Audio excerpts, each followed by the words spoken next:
तर हे गायज कसं तुम्ही बरेच आहेत ना, तर बरेच राहा. तर आलतो देवीजवळ आरतीला, आज होता शेवटचा दिवस गेलो. नंतर मग आर्यडंकाची तर तिथं पण देवी आहे, कालूबाई आहे मांढरा देवीची.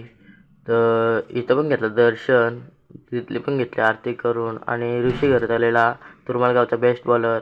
निघलो मग नंतर नाचाला, फुल मजा करत निघलेलो आम्ही गाडीन. आता आवाज तर नाही टाकू शकत कारण का कॉपीराईट लागेल, म्हणून फुल मस्ती गेली गाडीने जाताना. फुल नाचत बिचत चाललेलो, ढोलकी बिलकी वाजवत चाललेलो.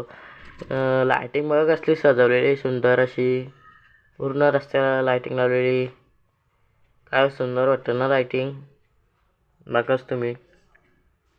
आलो मग तिथं देवीजवळ तिथं पण घेतलं नाचायला. तर आज आलतो आम्ही ढेकू, इथं खोपोलीच्या इथे ढेकू गाव आहे, तिथं आलेलो नाचायला. ही होती पहिली स्टेप होती. तर गाणी पण नाही टाकू, ती पहिली स्टेप बघली असेल, आता ही दुसरी स्टेप आहे. तर जास्त मोठी नाही घेतली व्हिडिओ. मी नाही नाचायला कारण का मी व्हिडिओ काढतो आणि नीला बघा कसं नाचते मारताला येत नाही. तर राहून दे, नाचू दे.